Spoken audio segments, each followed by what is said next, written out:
Hey guys, this August kinda ridiculous for me.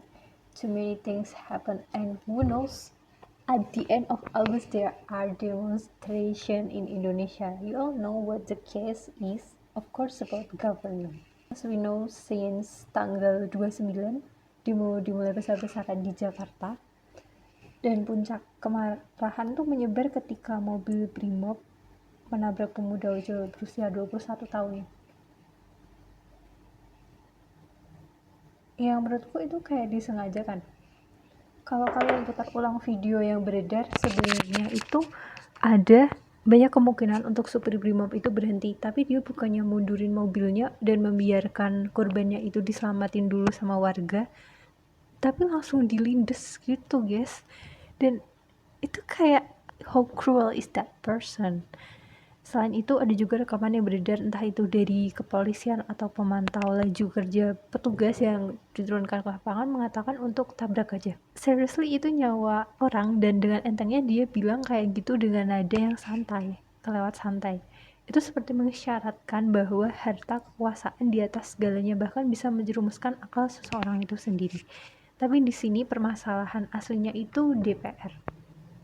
Tujuan kita yang sebenarnya itu untuk menyampaikan aspirasi mengenai korupsi, ketidakadilan, kesenjangan sosial, eksploitasi sumber daya alam, dan kebijakan yang jauh dari kepentingan masyarakat. Disclaimer dulu, semua info yang aku kutip di video ini diambil dari internet, sosial media, dan cuma pengen merangkum aja, cerita aja kondisi permasalahan di Indonesia yang sedang terjadi saat ini.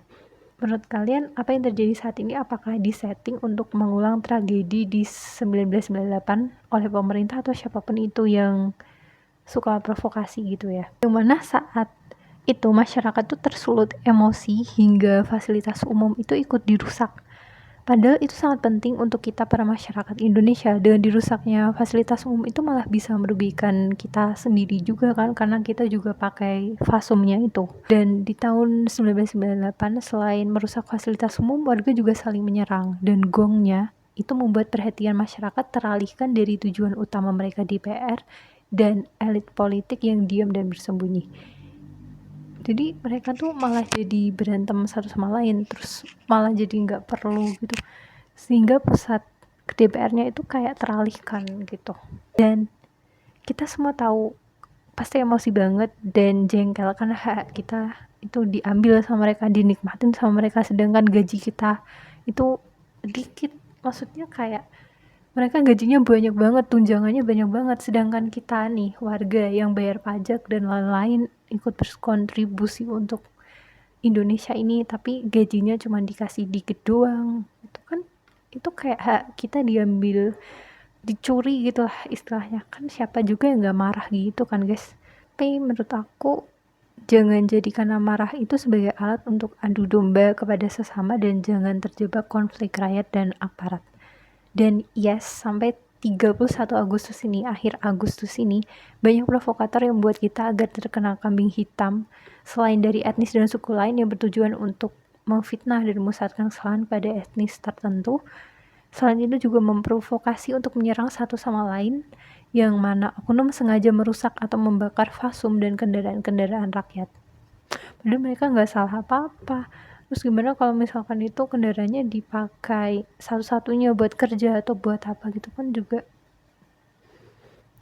apa ya, para pemimpin saat ini, mereka tuh tinggal di Indonesia tapi kenapa pikirannya tuh sangat-sangat kotor.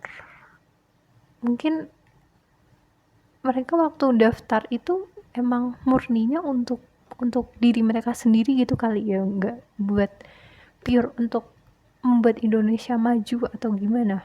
We never know.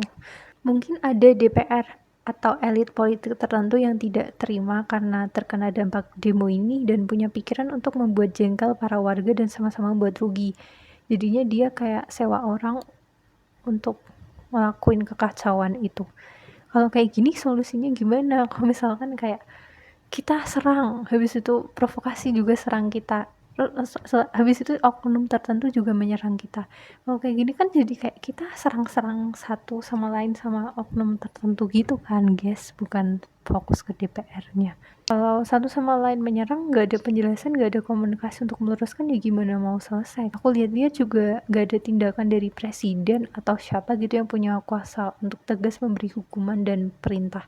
Kayak misalkan muncul ke muka masyarakat gitu deh, pendemo pakai toak, jelasin dengan suara kenceng detail-detailnya dan berbagi pendapat solusi gitu, terus dikumpulkan semua MPR, DPR dan lain-lain, dan pecat atau beri peringatan gitu kepada orang yang punya latar belakang korupsi paling banyak atau kejahatan-kejahatan keburukan yang paling banyak.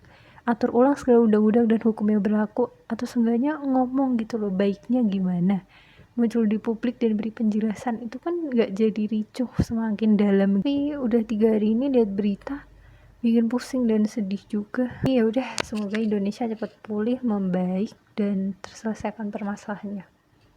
Gitu aja, kayaknya bulan Agustus ini mau cerita itu aja, dan bye bye.